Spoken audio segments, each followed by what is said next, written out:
Greetings, darling viewers. Today is Monday, October 12th, 2015. Welcome to another edition of Leafing Through Books and Tea. Today's book review is a 2-for-1 double header. We're going to be reviewing two books today, but both of them by the same author. And one sort of falls right into the other one, so that's why I chose to do it this way today. So the first one of these is... Let's get this up here in my little reverse camera. I Could Be Anything If I Only Knew What It Was. And the subheading there is How to Discover What You Really Want and How to Get It. And the second one of these, which is the follow-up, is Refuse to Choose, a revolutionary program for doing everything that you love. Now, both of these books, I will include links to get them from the publishers right down below in the comments and on the website, so you can find these books for yourself.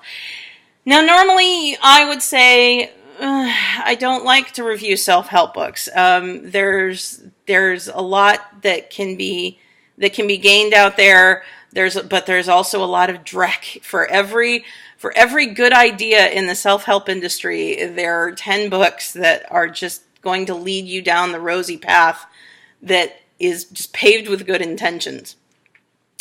But these two books in particular are ones that have helped me personally. So that's why I'm going to recommend them to you. And you can read them. You can choose not to read them, of course. And I always give you that choice.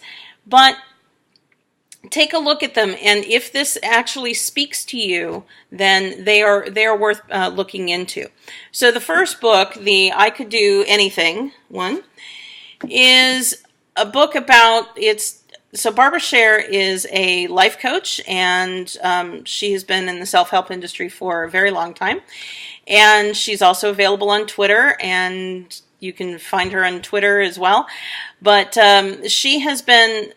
This particular book is one of a series of them. She's also written a book called Wishcraft, as well as lots of others. And so this particular book, though, divides the chapters into sections about, yeah, I could do anything, but how do I get there if I am... there's a chapter on, are you afraid of failure? Are you afraid of success? I don't know what it is I want to do. Or then there's another chapter on, I want to do everything. And so when I first read this book, and I read this book back in my 20s, so when I first read this book, I found that was the chapter that spoke most to me, and that really said, this is you. You are not alone. You are not alone in being someone who wants to try new things and who gets easily bored with, anytime you have to go down into the depths of a subject matter. I just want to know a little bit about everything. I am much more likely to spend time with the hors d'oeuvres than I am with the entree. So it really resonated with me, and I wanted to know more. Well, her follow-up book to this was Refuse to Choose. And she said in Refuse to Choose that there are two kinds of people, as she sees it. There are two kinds of people, that there are divers and there are scanners. And the divers are those who really want to go down into the depths of a topic, and particularly those who want to really research and know their subject, and so when they find jobs, they're generally going to be in those jobs for the long term.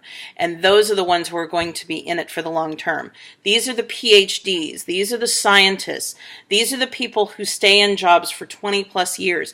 But it's not a drudgery for them at all. In fact, they enjoy every minute of it. I have a friend who has been a theater director since he was 17 years old. And he is a successful theater director even now in his 40s. And he has always wanted to do this. That's all he's ever wanted to do. And while I applaud him and I celebrate him and I'm really very proud of him, that's not me.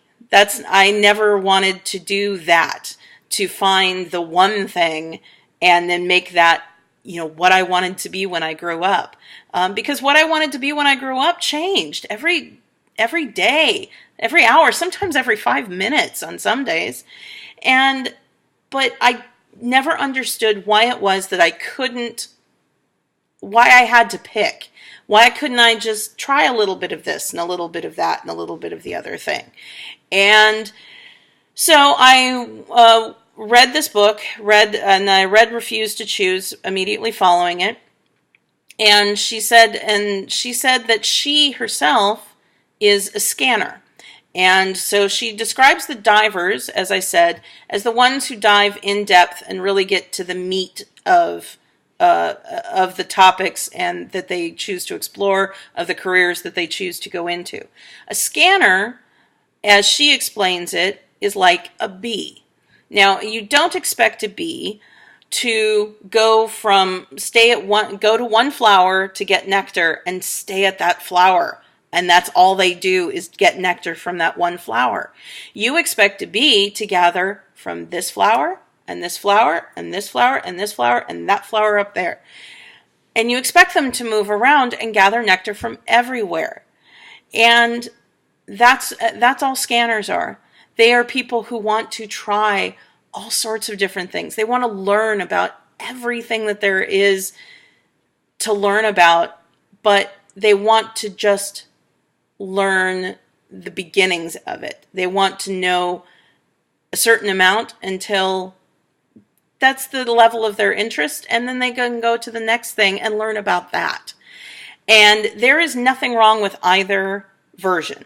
You can be a diver and be successful. You can be a scanner and be successful. But a lot of times in our culture, we are told that scanners can't be successful because you have no stick-to-itiveness, you have no desire or drive or no ambition, when that isn't really the case. And so one of the things that was most enlightening for me on reading Barbara Scher's books was to find out that, one, I wasn't alone, and that, two, that there are things that we can do, myself and other fellow scanners out there, and I know that you're out there, that there are things that we can do to be fulfilled, successful, and to be able to find those things that we want to pursue. And she says that there are several different types of scanners. There's the one-at-a-time sort of folks who take interest in one topic or one sort of industry, and they'll do that for a little while, and then they'll move on to something else. And then there's other types, like the plate spinners, the ones who want to hold several plates in the air and spin them all at the same time, and they thrive on that. That's how they get their energy. That's how they get their motivation. And so whatever type of scanner you are, take a look at this book and find out what type of scanner you are, because this is not, I really don't think, and I have never believed, that we need to stay in one job for the rest of our lives. There are those who thrive on it and do really well staying in one job for 20 years, for 30 years, until you get that retirement watch. And then there's others who just need a change. Every couple of years, you need a change. And so these two books are for those people like us who just need a change. And to know that it's okay to make that change. And it's actually not more than just okay. It is something that is necessary in our society. There are a lot of people now, much more so than there were in the 50s, 60s, and 70s. There are people who change jobs every couple of years.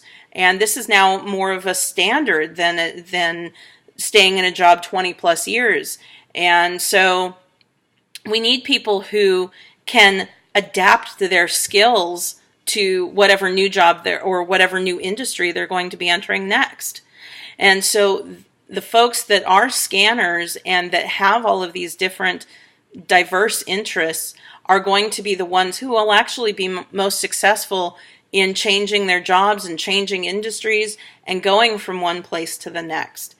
So for those of you fellow scanners out there, first of all, hello, you are not alone. And take a look at both of these books. They're going to be, I will list the links on the websites and down below in the comments. And so please take a look and find out what kind of scanner you are. Or maybe find out that you're a diver all along and that you just need a new interest. So enjoy them, and thank you so much for watching again, and we'll see you next time and we'll talk about tea. Bye.